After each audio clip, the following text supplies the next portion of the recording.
how to install our ice chisels on a handle. Step 1, get a handle. This handle is a milled handle, but you could also use a natural peeled or unpeeled handle.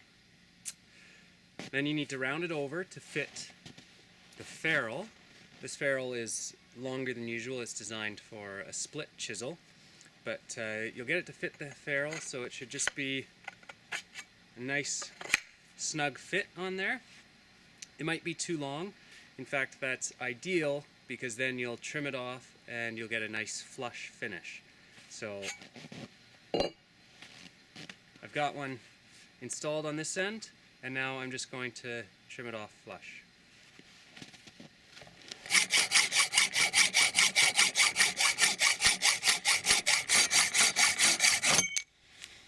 Yahoo! So by trimming the whole works afterwards, you can get a really nice flush finish. I've also installed one stainless screw to keep the ferrule in place, but it's really not necessary because the tang is going to do that job for us afterwards. Next up, drill a 1/4 inch hole the length of the tang right down the center of the handle, and it's important to take the time to really sight down the length of the handle and get your hole nice and true here.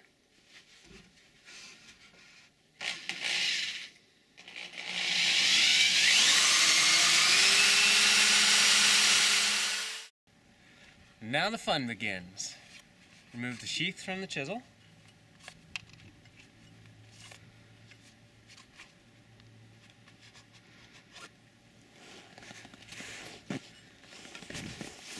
Get your caveman club.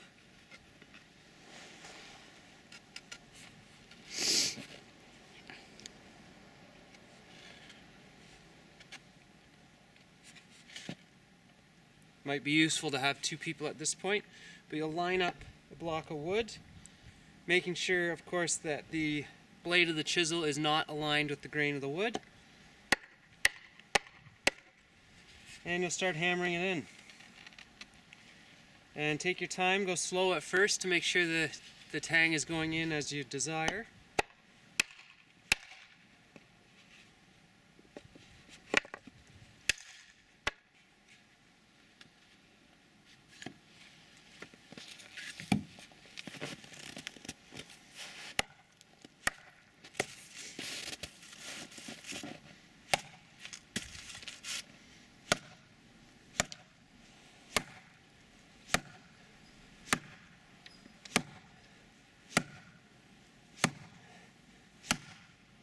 And wail away.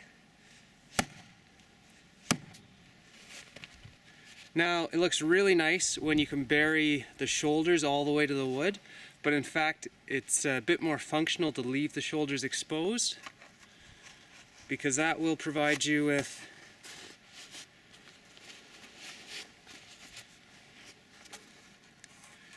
a nice positive lip here for the sheath.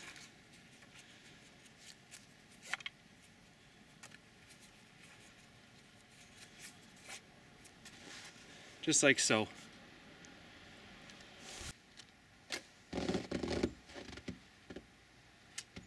Lastly, you'll install a keeper strap so you don't lose your chisel through the ice. So you put same 1/4 inch, put a hole somewhere in the upper approximately 1/3 of the handle. So again, this is destined to be a 2-part handle, but I put a hole that's going to end up somewhere around chest height. And your strap will have come with a loop pre-tied at one end, just past the other end, through that hole.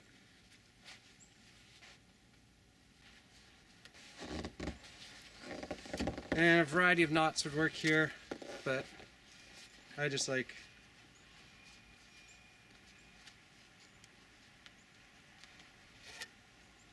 simple stopper knot. And as for the wrist strap, we used to do these fancy leather straps. They looked really nice, but as is often the case, simpler is better. So it's just a stopper knot with a single fisherman's that works as a slide, so that makes it really easy to slip your hand in and then just pull it down until it's tight. If you need to adjust the finished loop size, you would just move that stopper knot along a little bit to create a bigger or smaller finished loop.